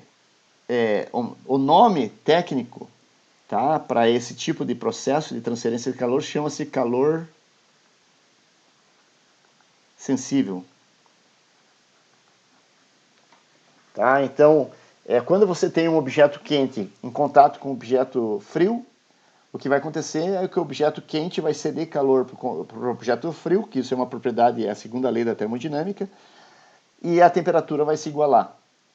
Então, se você tem geralmente o oceano vai estar mais aquecido, né, porque ele absorveu a radiação do Sol. O que vai acontecer? Ele, em contato com a atmosfera, ele vai ceder calor para a atmosfera. Né? Então, a tendência é esse processo ser principalmente do oceano para a atmosfera. Então, ele vai perder calor, ele vai emitir calor através de radiação infravermelha, ele vai conduzir calor pelo simples contato que tem a água, a atmosfera mais fria com o oceano mais quente, apesar que pode acontecer o contrário também, né? Você pode ter uma atmosfera quente em contato com o oceano frio e vai ter um processo ao contrário, mas isso não é tão comum. E ainda tem um terceiro processo de transferência de calor que é associado com a mudança de estado, né? Que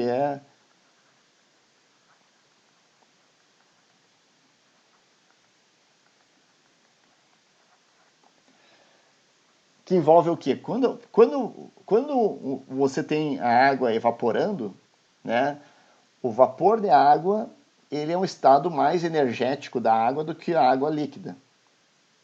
Então, para que você tenha o vapor, você tem que ter que a água, para evaporar, ela tem que absorver energia do ambiente, quer dizer, da água em volta, para poder evaporar. E isso é conhecido, isso é chamado tecnicamente de calor latente. Tá? Então, nós temos que a água pode aumentar a sua temperatura, especialmente quando ela recebe calor do sol, e a água perde temperatura, né, continuamente através de emissão radiativa, condução térmica, né, que ela está em contato com uma atmosfera mais fria e aí perde calor para a atmosfera, ou pela simples mudança de estado, né, da água que evapora. Para a água evaporar, ela tem que absorver calor e ela faz isso da água circundante. E aí faz com que a água reduza a temperatura. Tá? Então, esses processos fazem com que a temperatura possa subir ou descer. E aí explica por que a temperatura pode ter um valor ou outro, né? Daí quando a gente olha um gráfico, voltando aqui a essa figura aqui da Austrália, né? Eu não consigo ler aqui a legenda, né? Mas o que nós estamos vendo, né? Por exemplo, se der um zoom aqui, o que vai acontecer? Oh, droga.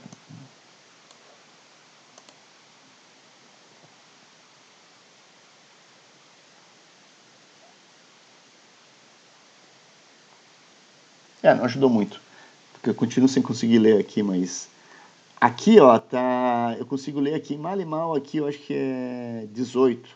O azul aqui que eu estou lendo aqui é 18. Então, tá vendo que essas manchas azuis que tem aqui representam a temperatura da água da ordem de 18 graus. E vermelho e rosa aqui, pelo que eu estou conseguindo enxergar, aqui é 26 graus. Tá? Então, aqui tem o azul aqui representa a água a 18 graus. E aqui, esse vermelho apresenta a água a 25 graus, 26 graus. E eu estou na Austrália, né? A Austrália está no hemisfério sul. Por que essa água é mais quente? Porque ela é uma água que está vindo de uma região de baixa latitude, que recebe maior quantidade de calor do sol. Então essa água é mais quente. Por que essa água é azul? Porque ela é mais fria. Porque é uma região em que a temperatura da água aqui diz que ela tem que ter 18 graus, porque o balanço energético dela diz isso.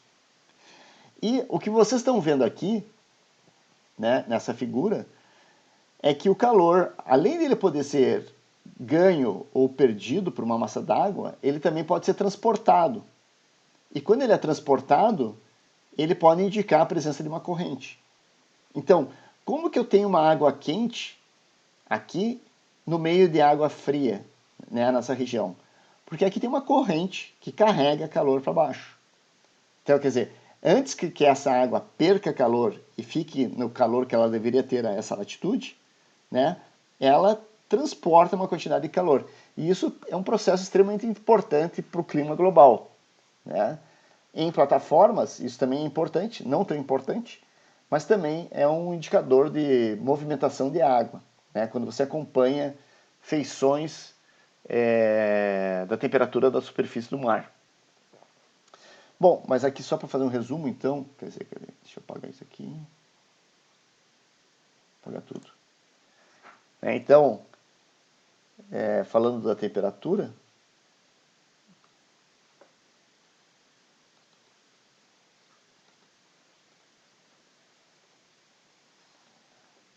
temperatura é balanço de calor. Então, se eu tenho um corpo, né, a temperatura desse corpo vai ser assim, e vou colocar aqui, água. Né, então, é o balanço do calor que entra. Então, vamos colocar aqui radiação solar.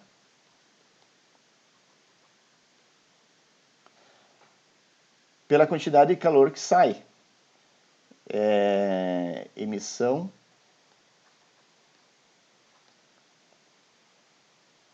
infravermelho.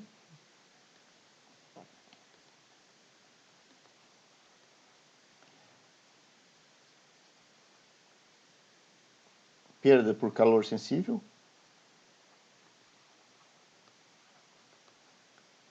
E perda por calor latente.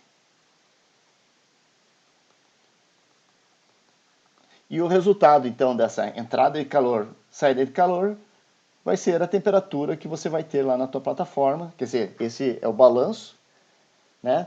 Só que ainda tem que considerar também, né, que vamos repetir aqui o nosso desenho maravilhoso aqui de plataforma continental, né? Aqui tem plataforma continental, o talude. Então aqui está a água na plataforma, os riozinhos chegando aqui. Então nós temos a radiação do Sol chegando, a perda de radiação para o infravermelho, a perda de radiação calor sensível, a perda de calor calor latente por evaporação, mas eu ainda tenho também que as correntes podem estar carregando calor para um lado e para o outro, né? E isso que vai me definir então a temperatura que eu vou ter numa plataforma continental. Não vou entrar no aspecto adicional disso, que isso a gente vai falar ainda na próxima aula, mas o calor, diferente da vazão, né? A vazão é um efeito de borda, né? A vazão está chegando aqui e você está criando aqui então linhas de salinidade a partir da borda, que é onde está chegando o calor, a água doce. Já o balanço radiativo, ele acontece em toda a superfície da plataforma, né? E aí adquire certas características diferentes também. Tá? Então, enquanto os efeitos da salinidade eles são caracteristicamente relacionados à borda,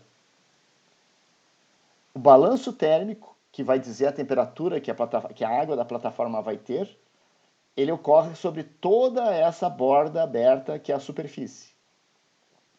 E isso vai trazer características interessantes, né?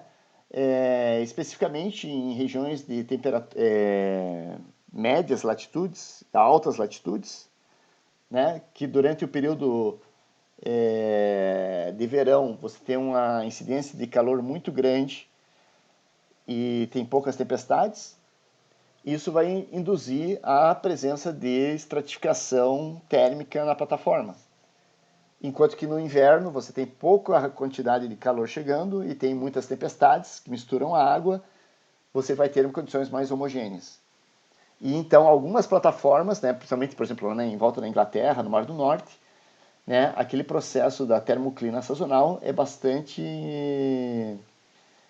notável, né, em volta da Inglaterra, e o efeito da mistura que isso tem entre entre o período de verão e o período de inverno, tá? Então, bom, tem várias outras coisas para falar, mas eu acho que vamos ficar por aqui, porque eu também estou ficando estou começando a ficar com sede e com o gogó seco aqui. Então, gente, é isso. Então, eu só queria recapitular, né, a aula. Então, eu só queria lembrar algumas coisas relevantes que a gente falou aqui na aula, né, que começamos na questão que tudo gira em torno da densidade, tá? Então a densidade é a variável que realmente importa para a dinâmica da dinâmica costeira, da dinâmica oceana, da dinâmica da atmosfera, mas que para nós usarmos a densidade, nós temos que usar uma ferramenta chamada equação de estado. Então, a equação de estado, lá da Unesco, permite a gente calcular a densidade, né? A densidade em função da salinidade, da temperatura e da pressão. E daí, com essa equação, a gente sabe que o efeito da salinidade sobre a densidade é bem maior do que o efeito da temperatura, né? E ainda mais que a temperatura é uma relação inversa e a salinidade é uma relação direta. A temperatura é uma relação não linear e a salinidade é uma relação quase linear. E aí nós vemos que a salinidade é uma relação quer dizer, a variação da salinidade se dá por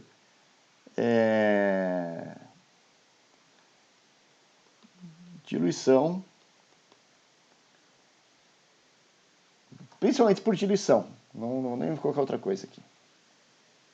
Né? Quer dizer, tudo que pode... em alguns momentos pode acontecer algum efeito de concentração, mas isso seria muito... Então, a variação da salinidade é principalmente por diluição. Né? Não há processo de concentração. Tipo, não tem congelamento em plataforma. Quer dizer, tudo bem, tem lá no Mar de Weddell, tem, mas geralmente a gente está falando de diluição por aporte continental. E a temperatura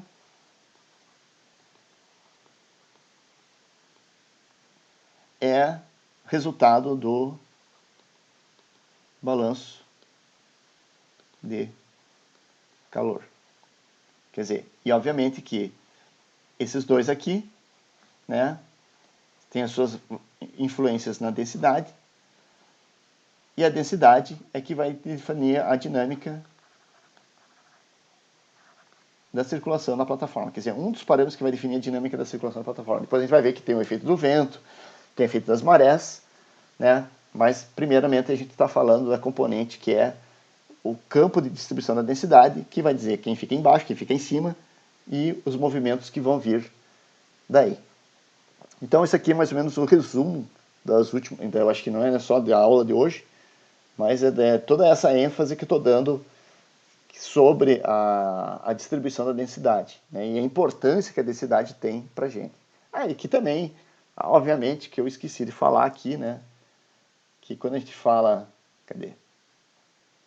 da salinidade e da temperatura, tem aqui o nosso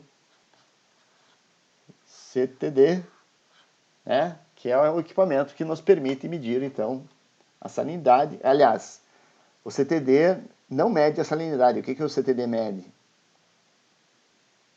Condutividade. Exatamente. Então, ele mede a condutividade, a temperatura, né, e a pressão. E tendo a condutividade e a temperatura, aí tem uma outra equação da Unesco lá, né, que é a PSS 78, permite a gente calcular, então, aí a salinidade. Então, esse é um resumo do que eu queria falar com vocês sobre a densidade. Daí eu queria saber se vocês têm perguntas, se vocês querem fazer comentários.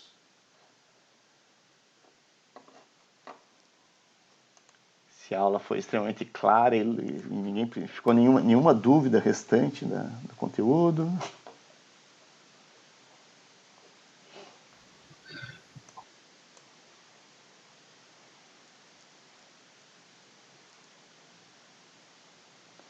Então, já que vocês não têm... Eu tenho só uma dúvida rápida assim que surgiu. Oi.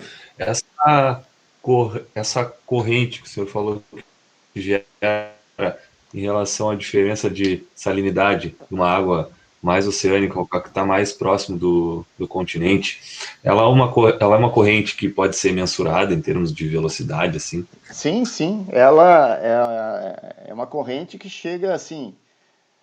a gente pode medir ela. Tipo assim, ela é grande o suficiente para ser medida por um equipamento. Você vai colocar um equipamento na água lá, e vai ter lá, e assim, ela pode chegar à ordem de decímetros por segundo. Né? Então, ela não é uma coisa... Tudo depende do gradiente. Né? Deixa eu colocar aqui, cadê o figurinha aqui do filme? Aqui, ó. Então, esse filminho aqui, ele é bastante interessante, porque ele mostra aqui, ó, a intensidade do processo. Só que aqui, no caso, você tem, sei lá, 20 centímetros. mas lá no oceano você vai ter assim algumas dezenas de quilômetros. E a corrente e o efeito da força vai ser parecido com esse aqui também. E essa corrente efetivamente vai existir, ela está lá, ela está ocorrendo. Tipo, agora que você tem a vazão do Prata, a vazão da Lagoa dos Patos, jogando água doce aqui na plataforma, isso efetivamente está produzindo essa corrente. Quer dizer, nós podemos esperar que a corrente na superfície, aqui ao largo do Rio Grande do Sul, ela tem uma componente para fora. E próximo ao fundo, ela tem uma componente no sentido da costa. Tá? Então, é uma corrente que efetivamente é importante e desempenha um papel muito importante, porque se você tem substâncias aqui, a tendência é de carregar essas substâncias para fora. E se você tem materiais aqui, a tendência aqui embaixo é trazer para próximo da costa. Mas, obviamente, que tem um efeito da topografia também, né? Assim, tem outros complicantes. Mas é uma corrente que pode ser bastante intensa, sim. Obrigado.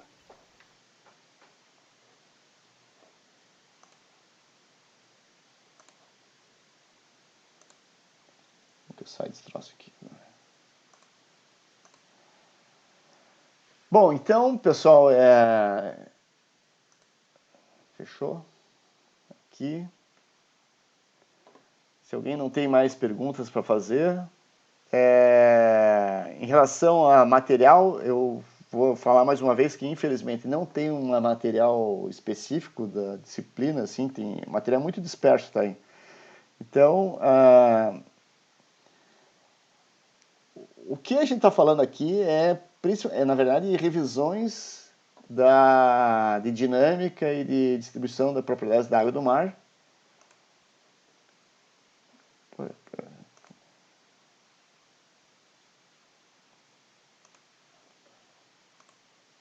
E, então, assim, eu recomendo, assim, se vocês precisarem de material, assim, por enquanto eu recomendo que vocês vasculhem o material de vocês já viram, porque, na verdade, o que nós estamos fazendo até agora é revisão.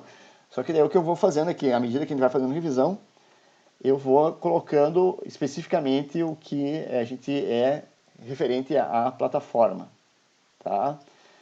E vou tentar colocar mais conteúdo lá de filmes auxiliares lá no Moodle. E vamos tocando assim. E, por favor, tentem fazer aquela atividade lá que eu coloquei lá no Moodle, lá com o Google Colab. E daí, porque brevemente eu estou pensando em pedir outras atividades que daí vocês precisem usar o Google Colab ou o Python, o MATLAB para fazer também. Tá ok? Então, se ninguém tem mais nenhuma pergunta, ficamos por aqui e até semana que vem. Então, falou. Tchau, pessoal. Tchau, professor. Muito obrigada.